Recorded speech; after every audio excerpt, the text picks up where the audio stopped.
তো বাবা আমাকে তাড়াতাড়ি একটু মামা বাড়ি নিয়ে দিয়ে আসো না। মামা বাড়ি যাবে কেন এত তাড়াতাড়ি? কি হয়েছে? আমার না দাদু দিদাকে খুব দেখতে ইচ্ছা করতেছে। তাই তাড়াতাড়ি চলো। দাঁড়া দাঁড়া দাঁড়া, তোর মাকে আগে বলিনি, ঠিক আছে? বাবা প্লিজ প্লিজ মাকে বললো না, মাকে বললে মা আমাকে যাইতে দিবে না, প্লিজ। ঠিক আছে ঠিক আছে, চল চল চল দিয়ে এসি, চল। এ কি আমার লিপস্টিক কে ভাঙলো?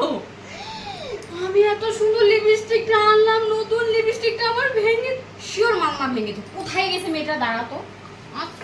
এই শোনো শোনো, মামামকে দেখেছো কোথাও? সারা বাড়ি খুঁজছি, কোথাও পাচ্ছি না। ওকে আজকে আমি শেষ করে ফেলবো। কেন কেন, কি হয়েছে কি হয়েছে? মামাকে তো আমি দাদু বাড়ি দিয়ে আসলাম। দাদুর বাড়ি দিয়ে এসো? দাদুর বাড়িতে কেন দিয়ে এসো? আমাকে না বললে তুমি? কদিন ঘুরে আসি এর জন্য দিয়ে আসলাম। কেন গেছে জানো? তোমাকে দেখাচ্ছি, এদিকে আসো। আমার লিপস্টিকটা ভেঙেও দাদুর বাড়ি পালিয়ে গেছে। ওকে আমি মারবো বলে, দেখছো? আমার ভালো লাগে না। এর জন্যই তো বলি মামা এত তাড়াহুড়ো করছে কেন মামা বাড়ি যাওয়ার জন্য, বুঝলাম এতক্ষণে। না বলে ওকে দিয়ে আসো মামা বাড়ি। এখন তুমি আমাকে লিপস্টিক এনে দাও। দাও দাও দাও দাও দাও, নতুন এরকম সেম লিপস্টিক এনে দিতে হবে। হ্যাঁ, মামা আমাকে কি বড় বিপদে ফেললো রে বাবা। ছি ছি।